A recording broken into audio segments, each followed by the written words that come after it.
Hola, ¿qué tal? Buenas noches. Muchas gracias por la oportunidad de poder charlar un poco sobre arqueología. Este proyecto, más bien esta plática, está enfocada, como bien dijeron en la presentación, sobre las costumbres funerarias de tradición olmeca durante el periodo formativo en los estados de Morelos y Guerrero.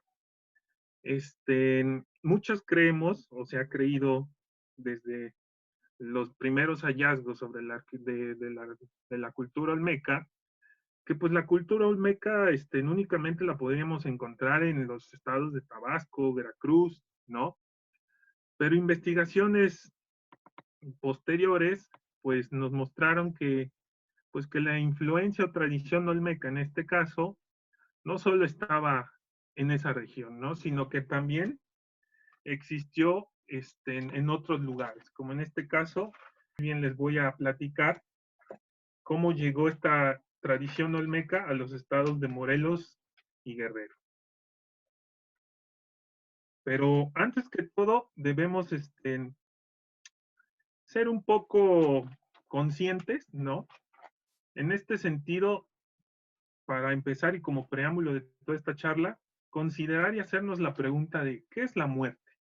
Muchas veces consideramos a la muerte como una cuestión, y más ahora en estos tiempos de pandemia, una cuestión muy delicada, pero debemos también considerar el hecho de que nosotros como mexicanos tenemos un sentido especial con ella.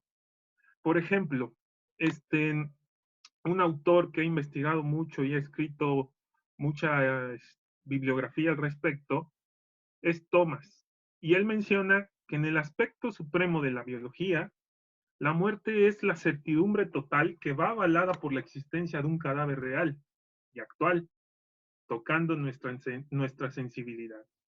En este sentido, pues, como a todos nosotros o nos ha pasado, en algún momento vemos un cadáver, un cuerpo, pues obviamente toca fibras sensibles. Entonces, es por eso que tenemos un cierto recelo a esta cuestión. También este mismo autor señala que si nos vamos a sociedades arcaicas, su visión de la muerte consistía en la separación del alma y el cuerpo, lo cual estaba vinculado a una rigidez cadavérica y al mismo tiempo la composición del mismo. Pero como les decía, también este concepto se vive socialmente como un tabú, es decir, en ciertas sociedades es muy, por así decirlo, muy difícil tocar este tema, queda prohibido, por lo mismo de que cada uno tiene su creencia con respecto a ello. Ahora bien, la muerte también puede ser vista, ahora desde el ámbito arqueológico, a partir de ciertas evidencias materiales. Por ejemplo, en la región mesoamericana, el culto a la muerte puede ser observado a partir de los complejos fúnebres que incluyen grandes ajuares, majestuosas tumbas, sacrificios, etcétera, etcétera, etcétera. Eso es muy importante también para poder comprender el culto a la muerte. Y no solamente es basarnos únicamente en este tipo de contextos, como ven, sino conjuntarlo todo. En la arqueología es o más bien es básico, contextualizar todo. Toda la información que se pueda obtener a partir de esto es demasiado importante y nos puede dar un acercamiento a la comprensión que las antiguas sociedades podían tener con respecto al culto a la muerte. Ahora bien, con respecto a la arqueología, como bien decía, es importante tener en cuenta estos, estos conceptos. Por ejemplo, el contexto funerario. El contexto funerario, este es un ejemplo, es una reconstrucción de una tumba maya, implica prácticas culturales y procesos naturales. ¿Qué queremos decir con eso? Con respecto a las prácticas culturales, es toda aquella creencia que tiene que ver con la muerte. Es decir, en muchas sociedades se cree, y sobre todo las prehispánicas, se creía que el morir es el inicio de un ciclo. Por lo tanto, el personaje, como podemos ver aquí, tenía que llevar ciertos objetos con él, en este caso al inframundo. Pero también no solo es eso. Al momento del proceso cadavérico, el descarne, el quedar en los huesos, todo esto también implica procesos naturales. Estos procesos naturales son dados también por las condiciones del espacio natural en el que es colocado el cuerpo. Por ejemplo, si es enterrado, el suelo, con sus propiedades minerales y químicas, de alguna manera puede favorecer al rápido deterioro del cuerpo o en su caso alentizarlo. O como bien sabemos, puede incluso hasta momificar el cuerpo. Depende mucho de eso. Entonces, con eso nos referimos a contexto funerario. Prácticas culturales y al mismo tiempo procesos naturales. Luego entonces tenemos el cadáver. Esta foto es muy interesante y aquí voy a ejemplificar sobre todo estos dos conceptos. El cadáver es el aspecto biológico del ser humano que se da al momento de la muerte. Y posteriormente tenemos el cuerpo. El cuerpo es un concepto vinculado a un ente cultural cuando el cadáver es integrado al universo funerario. En este caso, este es el cadáver del general Emiliano Zapata. Entonces, aquí podemos ver la distinción entre lo que es un cadáver y un cuerpo. En esta foto tenemos el cadáver, que es el aspecto biológico de Emiliano Zapata, que se dio al momento de la muerte, al momento en el que lo asesinaron. Pero se encuentra solo es el cuerpo, el cadáver, perdón. Posteriormente, en la siguiente imagen, en la que se encuentra al lado, tenemos un cuerpo. ¿Por qué es un cuerpo? Porque es un concepto o es adoptado como un ente cultural en el que vemos que la gente a su alrededor de alguna forma lo está legitimando como esta persona a la cual apoyaban, en ese sentido, en el contexto de la revolución. Entonces, para ellos lo identifican como un héroe. Por lo tanto, esto es un cuerpo. Esto, Emiliano Zapata en sí, adquiere el valor de cuerpo. Posteriormente, otra cuestión que debemos considerar dentro del análisis del contexto también es la tumba. La tumba queda definida de acuerdo al estatus social o género de la persona enterrada, forma en la cual el cadáver es guardado y da pie al cuerpo. En este sentido, una tumba puede ser, como lo vemos en los cementerios, puede ser una muy chiquita, un pequeño espacio colocado en el suelo, o también puede ser estas majestuosidades o grandes mausoleos que podemos encontrar también y con diversos adornos. Eso también indica el estatus que el difunto pudo tener en vida. Entonces ahí es donde se coloca el cadáver. Luego el entierro, en este caso, es todo aquello que compone en el contexto funerario en este caso. Es el componente que define la tumba y que se toma en cuenta la condición del depósito, su posición y complejidad. Ahora bien, en este caso volvemos al mismo ejemplo de la tumba de Emiliano Zapata. Esta es su tumba, actualmente está muy, no tan visitada, pero tenemos aquí el detalle de la tumba, en el cual esta es una pequeña imagen dentro, pero si nos vemos en un panorama más amplio, este es mucho más grande, ocupa un buen espacio y está colocado el cadáver de Emiliano Zapata. Y dentro del entierro es justamente donde fue colocado Emiliano Zapata y es ahí en el pequeño espacio donde podemos determinar la condición de su posición y al mismo tiempo su complejidad. Ese tipo de características son las que a grandes rasgos en arqueología consideramos para poder hacer un análisis del contexto funerario. Ahora también es importante mencionar, una vez teniendo este análisis del contexto funerario, los tipos de rituales con los que nos podemos topar. En primer lugar, tenemos un ritual funerario. En este, el objetivo básico es disponer el cadáver y también, de alguna manera, socializar la pérdida del ahí difunto.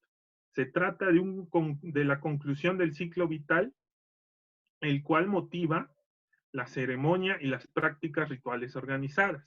En este caso, esta es una tumba, igual una tumba maya, pero ¿cómo podemos definirlo como ritual funerario? Aquí vemos que es una pequeña cueva que fue labrada, tenemos pinturas, hubo un gasto de energía Se colocaron las ofrendas y al mismo tiempo el cadáver fue colocado sobre un tipo de, llamémoslo así, un respaldo, y el cadáver está completo, está bastante bien conservado. Entonces aquí podemos ver que todo esto conllevó un gasto de energía, una disposición de la gente de poder socializar, de convivir alrededor del difunto. Entonces, esto es un ejemplo que podría ser identificado como un ritual funerario. ¿Por qué? Porque las ejequias eran dedicadas a este personaje, al que está aquí colocado. Eso es lo importante que también hay que considerar. Ahora bien, otro tipo de contexto o tipo de ritual que puede existir dentro de este análisis es el no funerario. En este caso, pongo este ejemplo, que es el ejemplo del Zompantli. Aquí el esqueleto o el rol de los restos óseos es diferente. Es decir, la muerte de los individuos que están ahí colocados no motiva el ritual, no motiva o no hay indicio de socialización. Es decir, aquí el esqueleto es utilizado como un objeto. Un ejemplo que, como pueden ver aquí, es el Zompantli de la Ciudad de México y podemos ver que son cráneos. ¿Qué pasa con esto? Los cráneos son un objeto, funcionan como un objeto que fue colocado de tal manera para impresionar, para poder controlar de manera, llamémosle ideológica, a cierto grupo de personas. Pero aquí no hay ninguna intención hacia los difuntos que componen esta estructura. Por el contrario, se trata nada más de utilizar los cráneos como un objeto que funja para poder elevar una estructura. Ahora bien, es importante también, dando con la anterior descripción de las cuestiones que dentro de la arqueología consideramos para, para poder analizar un contexto funerario, nos vamos a ir acercando de a poco a la zona de nuestro estudio que corresponde a Zazacatla, Teopantecuanitlán y Chalcatzingo. Se dice que los olmecas son la cultura madre y se menciona que la cultura, como bien saben, tiene su origen en la costa del Golfo y la cual se le acuñe este término, cultura madre, dando como resultado una expansión en toda Mesoamérica. Es decir, de aquí la cultura olmeca se expandió a lo largo de la mayor parte de todo lo que compone el mundo prehispánico del formativo. Pero también tenemos su contraparte. Tenemos aquella hipótesis que habla de las culturas hermanas, propuesta por Niederberger. Ella menciona que el fenómeno cultural olmeca es producto de un desarrollo de las sociedades mesoamericanas que se encuentran en el tránsito de convertirse en sociedades igualitarias a sociedades jerarquizadas. En este sentido, tenemos, aquí este es un ejemplo de las cabezas colosales de San Lorenzo. Entonces, aquí podemos ver que esto es una evidencia, pues, pues tácita, directa, de la cultura olmeca. Pero este tipo de características no las encontramos en el centro de México. Es aquí donde entra la discusión. Las culturas hermanas, de alguna manera, se encuentran presentes, o esta hipótesis se maneja a partir de lo que se ha encontrado en el centro de México. Seguimos con las evidencias que corresponden a San Lorenzo, pero también a partir de que yo propuse, por así decirlo, a la tradición olmeca. Hay un autor, Boyer, que es muy interesante lo que propone y habla sobre la cultura de los memes. Muchos estamos familiarizados con los memes, sobre todo los más jóvenes. Meme, pues digamos, esta imagen que se reproduce, pero al mismo tiempo va cambiando de palabra. Pero la teoría de los memes, o más bien esta cuestión de la cultura de los memes, tiene su origen desde la biología evolutiva, puesto que la biología evolutiva logra describir la manera en que un gen puede propagarse en una población, bajo qué condiciones es probable que otras versiones lo desplacen y hasta qué punto el gen o ciertos genes que son dañinos a un organismo se pueden seguir transmitiendo a una población. Ahora, existen también cuestiones que van en contra de ideas muy arraigadas con respecto a visualizar la cultura como homogénea e igualitaria. ¿Qué quiere decir esto? Que muchas veces la cultura, por así decirlo, es dinámica. Entonces, en cuestión de lo que tiene que ver con la Olmeca, ciertas características de alguna forma se fueron trasladando a otras regiones y a otras poblaciones.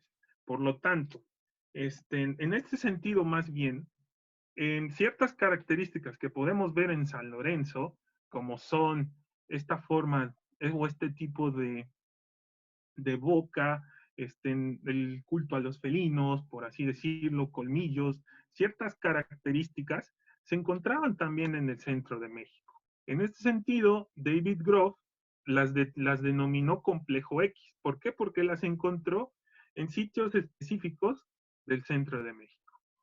En este caso, ciertos rasgos, además de encontrarlos en Tlapacoya y Tlatilco, los encontró en el estado de Morelos, pero ahora iremos para allá.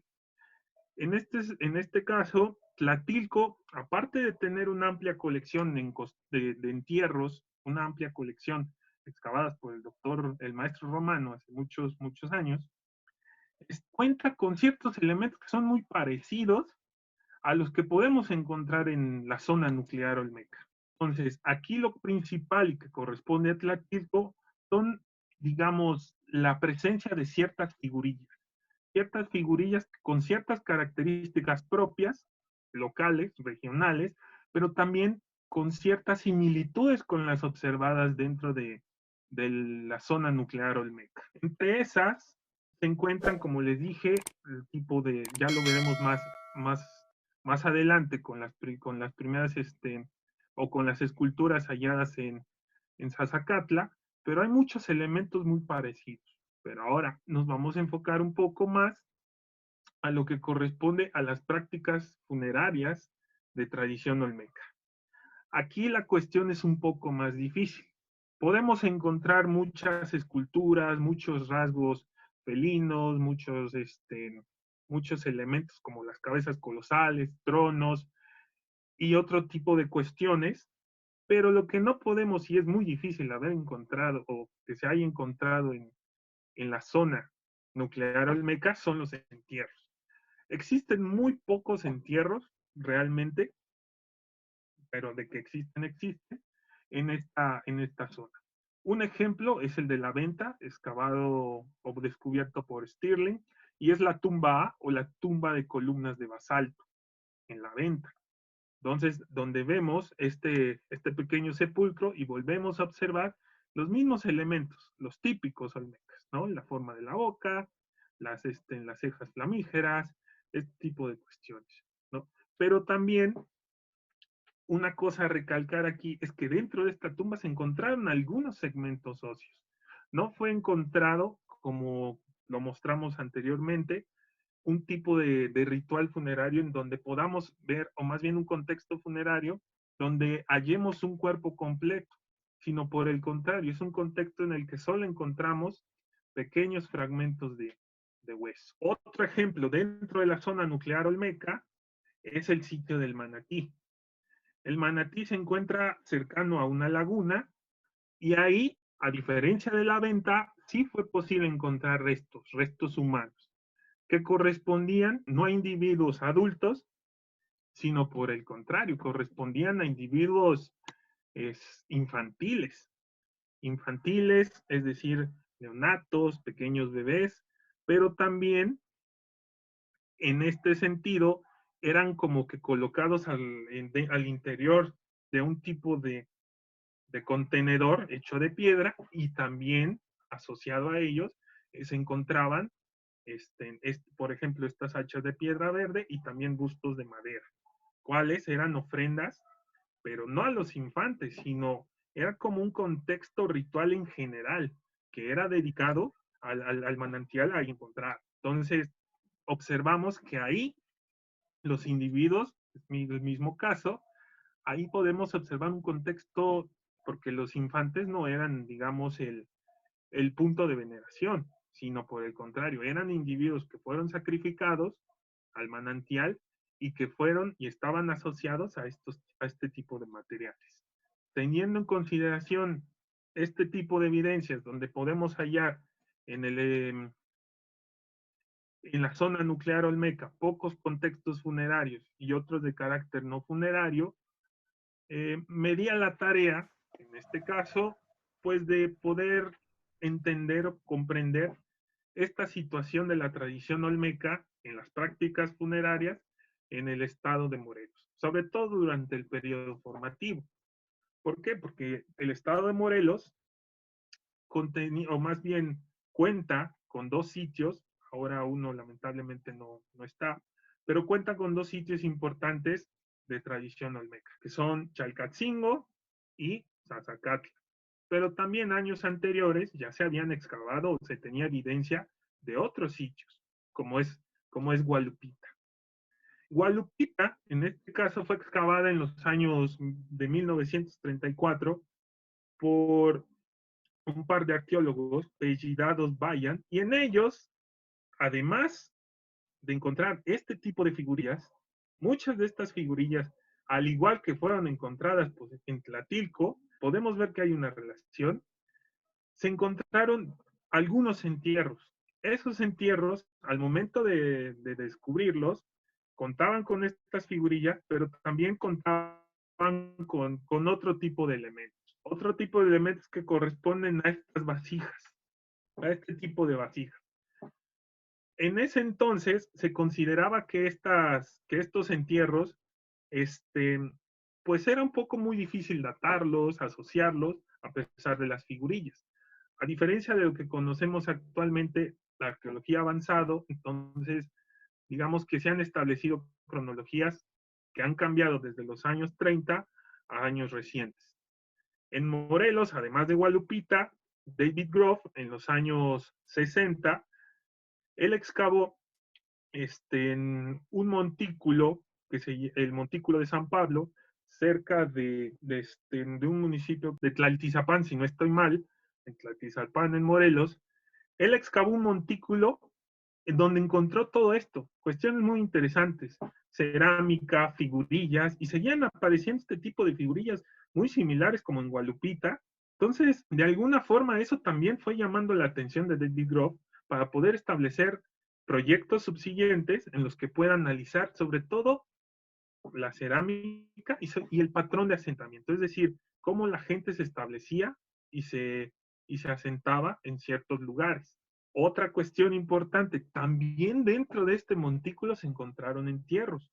Este montículo correspondía, o más bien, este pequeño sitio, correspondía a unidades habitacionales muy pequeñas, debido a que todavía estamos hablando del periodo formativo, de sociedades aún y todavía igualitarias, es decir, donde el parentesco regía todo. Pero dentro de este montículo, vuelvo a repetir, los entierros estaban localizados debajo de los pisos de las casas, de las unidades habitacionales. Es decir, ellos tenían su casita y debajo de la casa enterraban a las personas. Y ese es un patrón que se va a repetir durante el formativo, desde el formativo temprano hasta el formativo medio. Posteriormente, con una organización social mucho más pulcra, mucho más detallada y más, llamémosle, evolucionada, el ordenamiento con respecto a los entierros va cambiando. Una peculiaridad también que es importante recalcar aquí es que en este montículo es una de las primeras evidencias en las que tenemos exposición al fuego, cuerpos con exposición al fuego. Aparte de las unidades habitacionales, este montículo solo presentaba huesos tanto de animal como de humano con exposición al fuego, lo cual llama mucho la atención porque muchas veces se consideraba, ahora ya no tanto, se sigue discutiendo, pero que el hecho de que la exposición al fuego venía mucho después del formativo, no tanto para esta fecha, pero con esto estamos como considerando un poco más de fechas tempranas que pues avalan el uso del fuego para, para ser utilizado dentro de los contextos funerarios. Ahora bien, vamos a entrar un poco más en materia y vamos a hablar de los sitios que corresponden al estado de Morelos y al estado de Guerrero, que son Zazacatla, Chalcatzingo y Topantecuanitlán. La tradición olmeca en estos sitios, como lo dijo bien Groff, y lo ha propuesto también Ann Cyphers, con respecto a, la, a la influencia, llamémosle así, de ciertos rasgos olmecas de la zona de la costa del Golfo a esta zona, a esta región, es a partir de la escultura, de las figurillas y también de la cerámica. Por ejemplo, hay un trabajo recién, recién hecho de la compañera Roima Gutiérrez, que se encargó justamente de analizar la cerámica de Chalcatzingo y ver, por ejemplo, la influencia, los estilos, y de alguna manera poder compararlos y definir, digamos, conjuntos cerámicos regionales en la zona. Es muy interesante su trabajo. Ahora bien, estos sitios son importantes, si los vemos en este pequeño mapa, pues guardan cierta relación con Guadalupita y al mismo tiempo, por aquí debe de estar San Pablo, no estoy mal.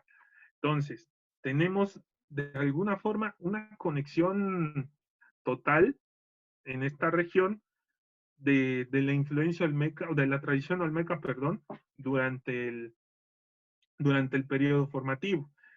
Por ejemplo, es un mapa tomado y hecho por la arqueóloga Giselle Canto, donde también podemos ver otros sitios del periodo formativo en contacto. Pero aquí lo que nos interesa es ver justamente a Zazacatla, Chalcatzingo y Teopantecuanitlán. Chalcatzingo se encuentra al sur del estado de Morelos y es uno de los primeros asentamientos que se dan en esta región. El primer proyecto, más bien la zona arqueológica, fue descubierta por Eulalia Guzmán en los años 30 y fue reportado justamente por ver los grandes monolitos y estelas y sobre todo la iconografía que es básica.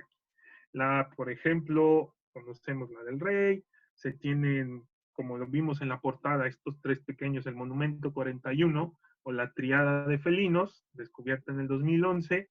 Entonces hay muchos elementos que son relacionados al Olmeca, a la cuestión Olmeca. Entonces, este sitio es muy interesante a pesar de ser pequeño. Una característica que es muy importante retomar dentro del paisaje urbano de estos sitios del formativo y de tradición olmeca es que están colocados o el asentamiento se coloca cerca de ríos.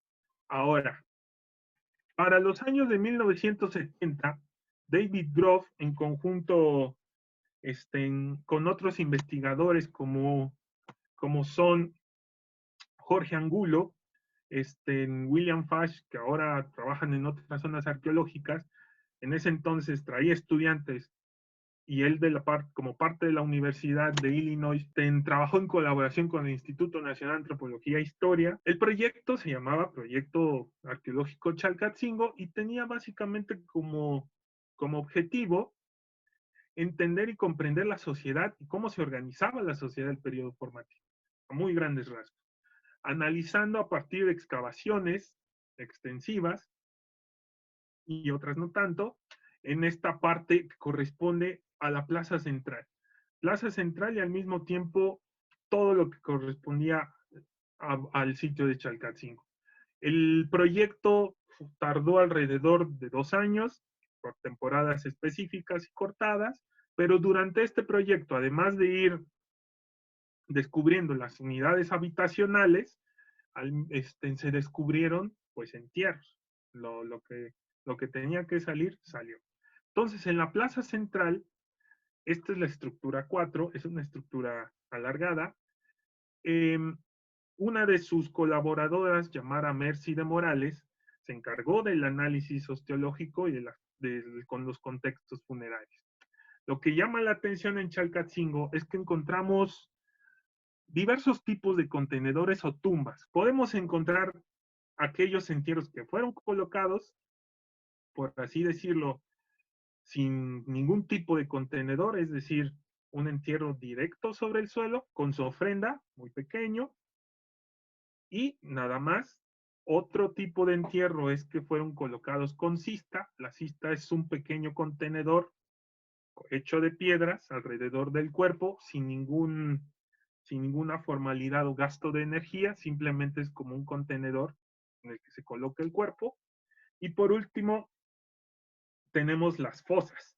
Este tipo de fosas, como pueden ver aquí en esta imagen, son piedras más trabajadas, más elaboradas, y en muchas ocasiones, no todas, tenían como una lápida encima, algo que tapaba justamente el entierro.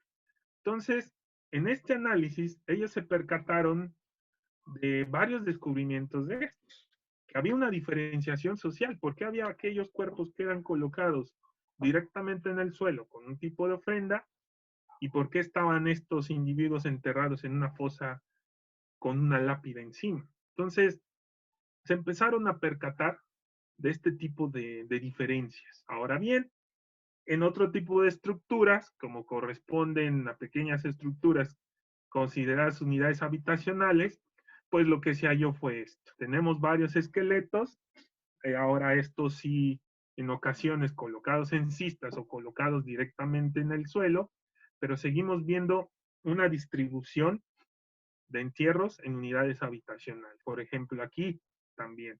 Una cuestión importante a considerar dentro de este tipo de entierros es el hecho de que una autora llamada Susan Gillespie menciona que hay un patrón específico con respecto a esto. Y esto ella lo denomina como citación. A lo que se refiere ella con citación, es decir, es como una copia. Supongamos que un entierro es colocado, esto vamos a hacerlo de ejemplo, es colocado de esta manera viendo hacia la izquierda en una unidad habitacional. Con este modelo que esta autora propone, ella argumenta que si esto se trata de citación, quiere decir que si el siguiente difunto va a ser enterrado ahora viendo, si este está viendo hacia la derecha, el otro va a estar viendo a la izquierda, y ahora con la misma distribución de objetos. Eso quiere decir también que estamos hablando de por qué, más bien nos hacemos la pregunta, entonces, ¿por qué hay esta citación? ¿Por qué hay como una copia? ¿Con base en qué? Ella explica que esta citación se refiere a una veneración ancestral, entendiendo la veneración ancestral como aquella adoración o socialización, pues justamente con el ancestro. Y el ancestro es definido como aquella persona que pudo haber cometido o hecho un logro, o tener un logro en vida, y por lo tanto es respetada y tiene reconocimiento y tiene estatus, a diferencia de un antepasado. Un antepasado puede ser una persona, pero que lamentablemente no tiene algún logro, no tiene un estatus, simplemente es un antepasado, a diferencia del ancestro. Entonces, tenemos esta copia, por así decirlo, en los patrones de enterramiento a partir del método o a partir de la citación en las unidades habitacionales. Quiere decir que ahí podemos observar el culto a los ancestros y al mismo tiempo una distribución espacial en las unidades habitacionales con respecto a los entierros. Ahora, vamos con el sitio de Zazacatla. Pues se encuentra en Morelos. Este sitio fue excavado por la arqueóloga Giselle Canto en conjunto con sus colaboradores durante el año 2005. Lamentablemente Zazacatla ahora es, si no es poco, es nada lo que se cuenta con el sitio, pero este sitio fue descubierto mediante excavaciones de salvamento de justamente unidades habitacionales modernas, ¿no?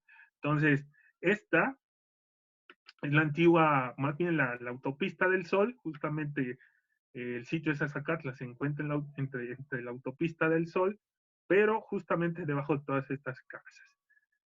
Lo interesante de este sitio también fue registrado mucho antes, en los años eh, 60, si no estoy, si no estoy mal, este, y se tenía evidencia de algunas estructuras, se tenía el registro de algunos montículos, pero hasta el momento nadie lo había excavado.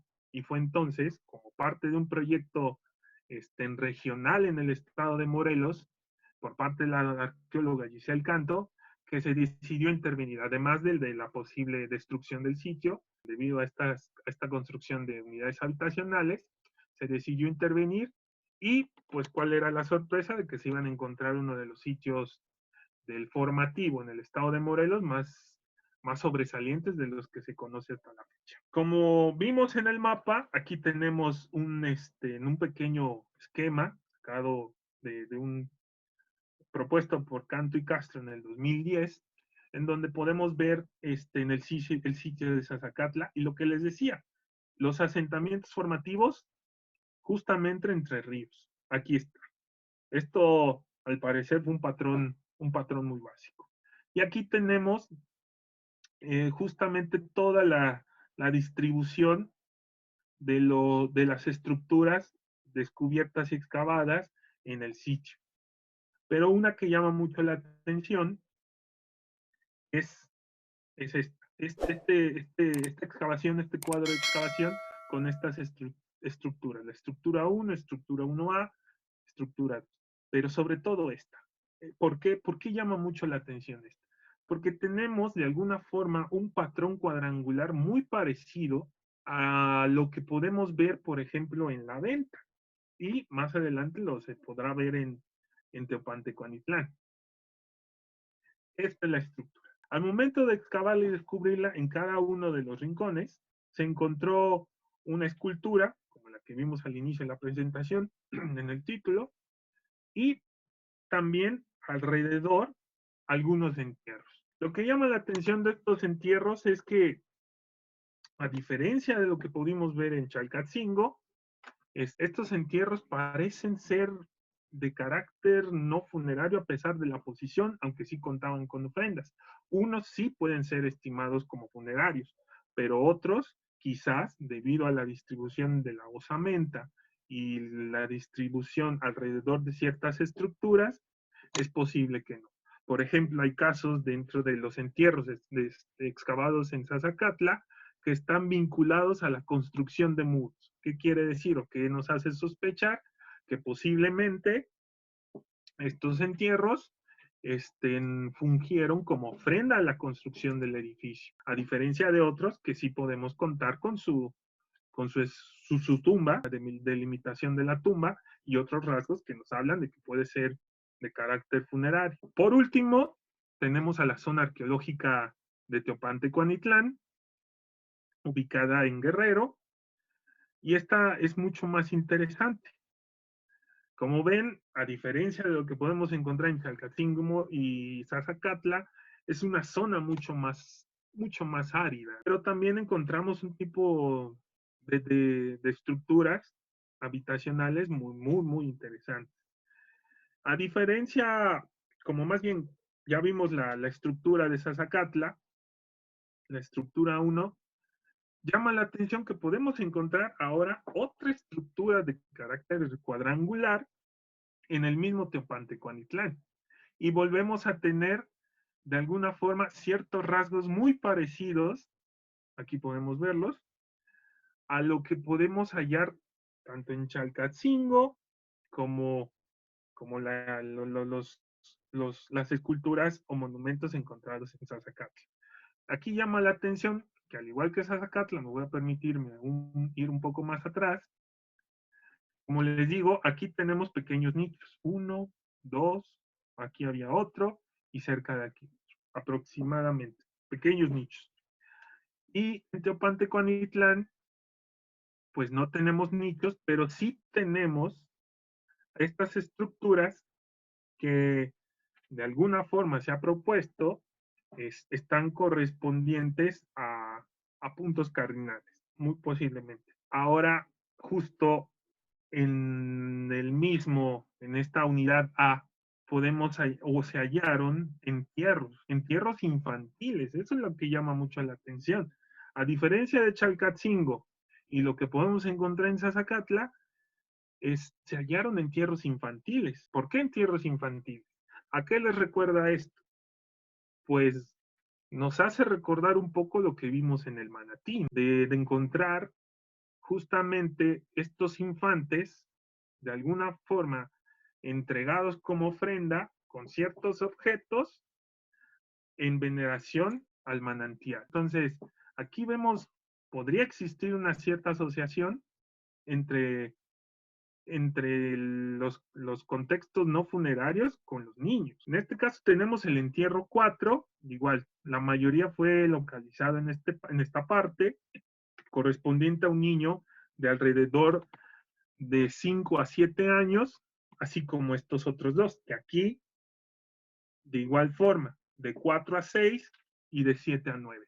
Todos un poco ya creciditos, ni muy jóvenes, ni muy chiquitos, ni muy, ni muy grandes. Todos también con ciertas ofrendas, con figurillas al mismo tiempo, y también con pequeños elementos como concha, como jade, sobre todo eso, que fueron encontrados asociados a estos individuos. Pero ahora, además de estos niños, se encontraron en total, fueron 7 niños, 6 entierros, y lo que llama mucho la atención es que justo a los pies de uno de los entierros, que es el entierro 2, se encontraron huesos de perros.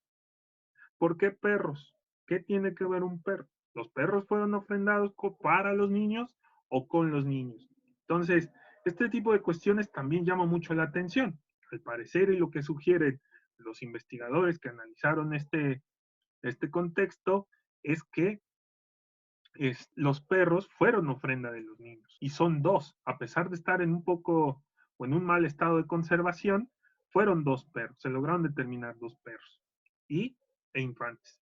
Pero volvemos a ver todo este complejo del patio hundido, la forma cuadrangular de ciertas estructuras, de alguna forma nos da una remembranza de lo que podemos haber visto en la zona nuclear olmeca. Pero aquí el detalle, y es donde debemos de tener cuidado, de que esto se trata de un patrón regionalizado.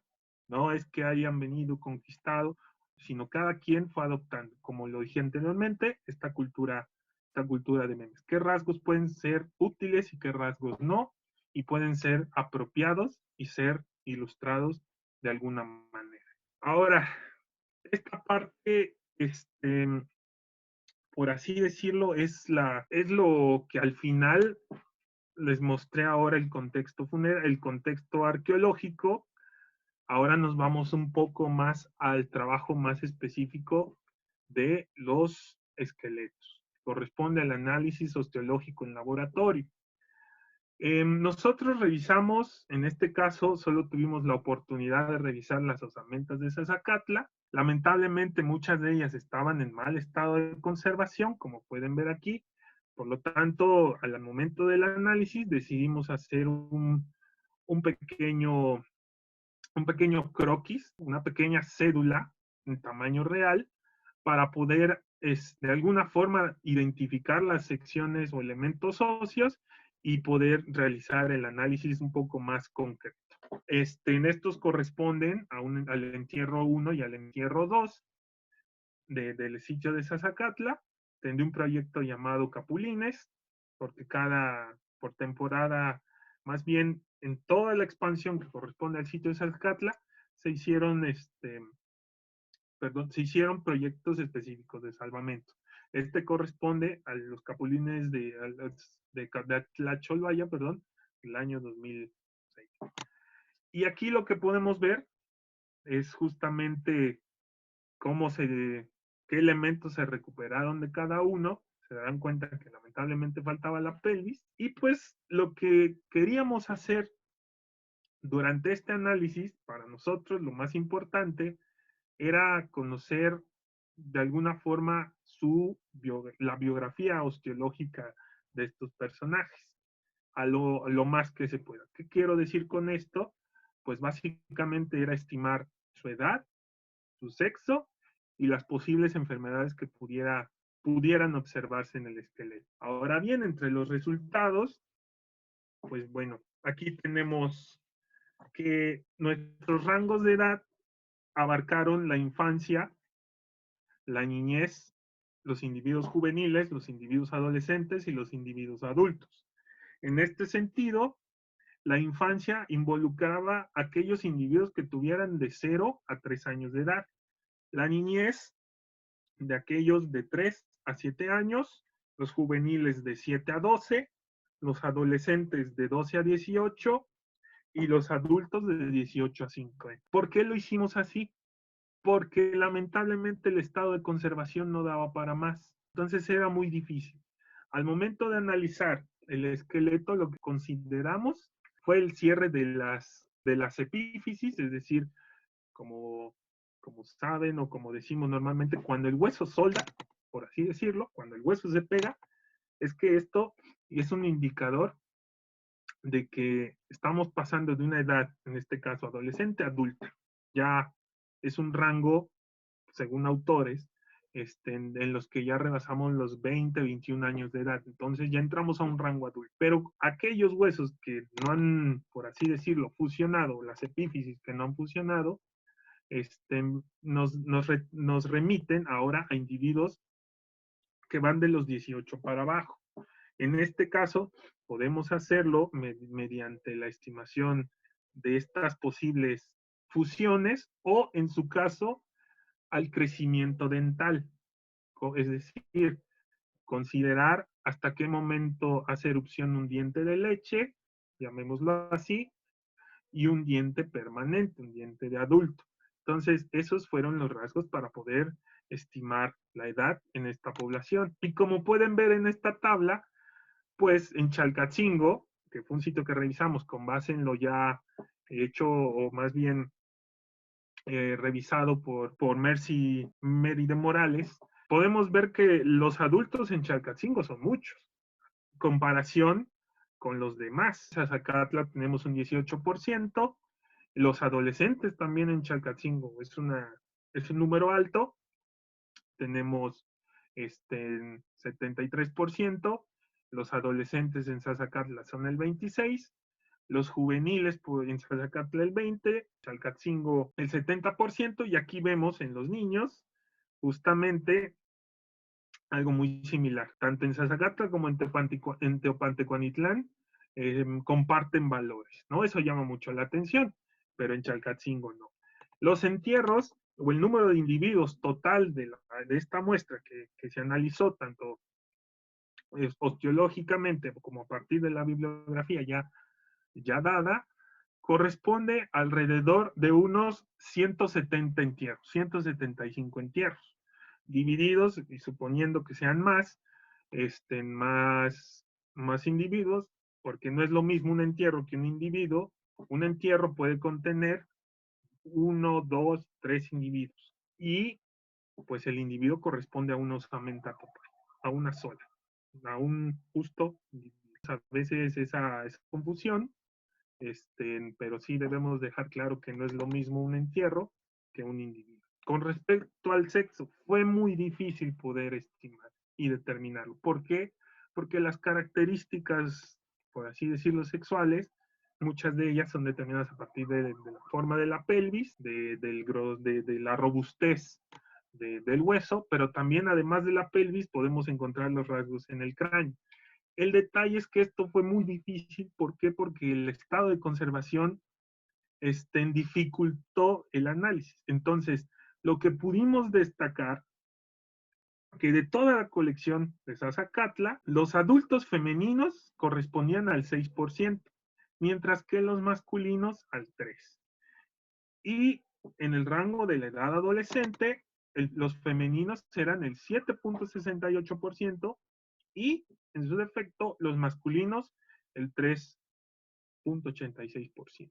Entonces, al parecer, digo, factores que tienen que ver justamente con los procesos naturales, como les explicaba en el inicio, del suelo, cuestiones químicas, cuestiones, no sé, del tiempo, nos derivaron este tipo o estos resultados. ¿Por qué? Porque el estado de conservación era muy malo en las osamentas, y pues complicó todo. Pero de aquellos que sí pudimos distinguirlo, pues nos dieron estos valores de femeninos, masculinos en una cierta.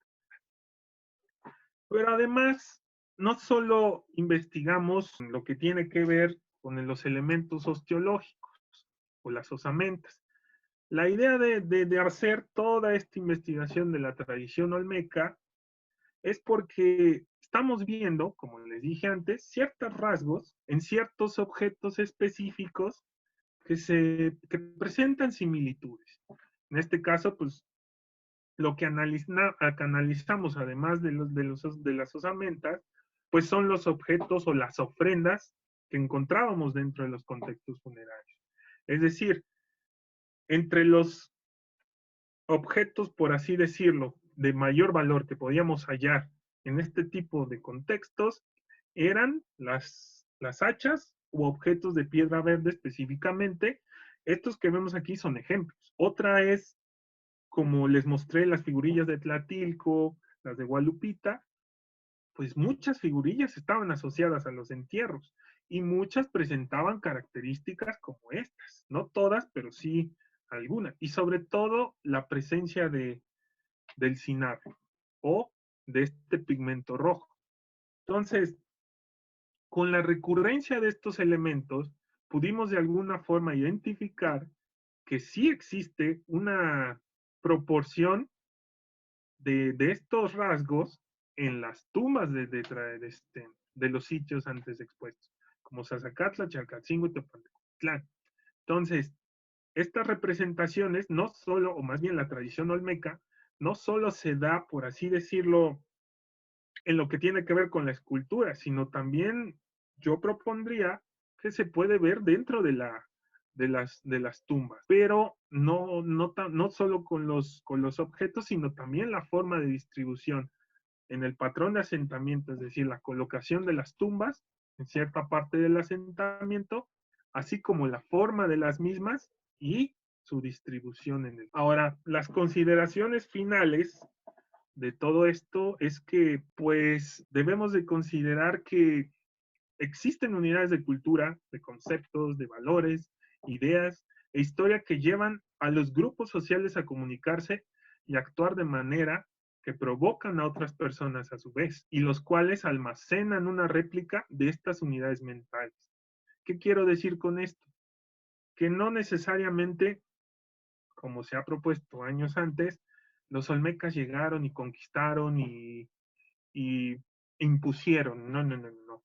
Puede existir la posibilidad de que todas estas ideas, pensamientos o situaciones, llamémosle ideología también, de alguna manera influyeron a otras personas y derivado de ello, estas hicieron pequeñas réplicas en su mente y de tal forma es lo que nosotros estamos viendo de en el centro de México. Es muy posible, puede ser debatido, pero es lo que se puede proponer a partir de lo que estoy viendo en las costumbres funerarias. Ahora, también dentro de esto, como les decía, en el transcurso de la plática, tenemos estos contextos funerarios y no funerarios, entonces debemos considerarlos como una posible representación de la tradición olmeca y también de la veneración ancestral. Otra cuestión que descubrimos a lo largo de esta de esta investigación fue que en Chalcatzingo, a medida que se descubrían los entierros, se observó un patrón concéntrico, es decir, la plaza principal era la zona de aquellas pequeñas unidades habitacionales que se encontraban alrededor. Por lo tanto, tenemos mayor especialización al centro, menor especialización adentro con respecto a la distribución de las. Luego tenemos los depósitos en los que el cadáver es un don. Cuando hablamos de don, nos referimos a ofrenda, nos referimos a un posible regalo. Entonces, el colocar, por ejemplo, como les mencioné, en Zazacatl, encontrar pequeños, no pequeños, sino los cuerpos, las osamentas, los esqueletos, encontrarlos justamente al lado de ciertas estructuras o conectados a los muros de ciertas estructuras, pues nos hace pensar que pues este cadáver fungía como un regalo, una ofrenda a la construcción. Por lo tanto, también esto deriva en que estamos mirando un estatus que va relacionado a nacientes grupos de élite, es decir, tanto en Chalcatzingo como en Tepantecuanitlán y Zazacatla, estamos viendo regionalizaciones. estamos viendo ideas propias de la zona. No estamos viendo todo en su conjunto, es decir, que sea el mismo patrón, llamémosle ideológico, en toda esta parte. No, cada uno maneja sus valores, sus ideas y su historia de manera diferente. Y por último, es importante lo de los niños. ¿Por qué? Porque en Zazacatla no encontramos niños que vayan de los 0 a los 3 años. Y niños, pues un poquito más grandes, pero arriba de los 9 años. A diferencia también de lo que tenemos en Teopantecuanitlán, que ahí los individuos pues eran entre los 7, 9 y eran a partir de los 4 años. Pero tenemos niños. Ahora, y, por ejemplo, en Chalcatzingo, pues fue muy difícil encontrar. Entonces, ¿qué pasa en este sentido? ¿Dónde están los niños? ¿Qué pasa? ¿Qué pudo haber pasado con ellos? ¿Los sacrificaban? ¿Se morían? ¿Qué pasó? La sugerencia puede ser que al igual que lo que pasaba en el Manatí, pues pudieron haberlos colocado como ofrenda a estos cuerpos de agua que tenían cerca. Entonces, es una posibilidad. ¿Y qué pasa con los restos óseos? Pues debido a que son muy sensibles, muy frágiles, esa es la palabra, pues el agua se los lleva o pasa algo y por lo tanto no podemos encontrarlo. Es una posibilidad, pero a grandes rasgos esto podría ser, no estamos tan, falta mucho análisis todavía, estamos conscientes de ello, hay muchos entierros, se están descubriendo otros más, pero eso sería muy importante considerarlo como parte de los nuevos o siguientes trabajos. Y se trata de las enfermedades en la sociedad de Zazacatla. Aquí lo interesante es, como parte del análisis osteológico, pudimos encontrar que muchos de los individuos de Zazacatla, bueno, no muchos, algunos, presentaban lo que posiblemente puede ser eh, una variante del treponematosis. Es decir, el treponema es una bacteria que proviene del Treponema pallidum y tiene diversas o sus variantes. Está el Jaus, la Frambesia, está la sífilis y está la pinta. La pinta, pues la conocemos como estas pequeñas manchas en la piel. Y las demás, esa, por ejemplo, no afecta al hueso, la pinta. Pero tenemos otras que sí. En este caso, por ejemplo, nosotros estamos sugiriendo que se trata de posiblemente Jaus porque, por ejemplo, las condiciones en las que estaban, si estamos hablando de cuerpos de agua, esto también es un indicador o propiciador del desarrollo de esta bacteria. Además de que estamos hablando de una selva más o menos media. ¿Por qué? Aquí, por ejemplo, podemos ver en estos rayos X cómo el canal medular, pues de cierta forma está inflamado. Y además, características de esta enfermedad es que la tibia, esta parte donde nosotros le decimos la canilla, donde cuando de repente nos pegamos en el sofá o en la cama nos duele millones, tiene una forma muy curva, lo que llamamos una forma de sable. Esto es una de las características, pero claro, para hacer un diagnóstico tendríamos que tener todo el esqueleto, revisar todo el esqueleto y así poder cerrar el diagnóstico. Pero a partir de esto, lo que hemos llevado o lo que tenemos hecho hasta el día de hoy es que posiblemente estamos cerrando o estamos hablando de casos de donde existió el treponema. Cuestión que el treponema no es menor. ¿Por qué? Porque se pensaba que el treponema podía ser, más bien vino con la llegada de Colón. Pero al parecer, y según textos hechos por la profesora Lourdes Márquez en colaboración con otros investigadores, ya han rastreado el ADN antiguo de la patología y al parecer esta enfermedad existía ya en el continente americano, así como la variante que existía en el continente europeo. Entonces, esto es lo que ha derivado la investigación que anteriormente les he explicado y todavía seguimos en eso. Pero son casos muy interesantes que nos llevan a dilucidar las condiciones de vida de las sociedades prehispánicas con las que nos topamos en las zonas arqueológicas y sus restos humanos. Pues bueno, esto sería todo de mi parte. Agradezco mucho su atención. Aquí pueden ver un poco de la bibliografía si alguien quisiera consultarla.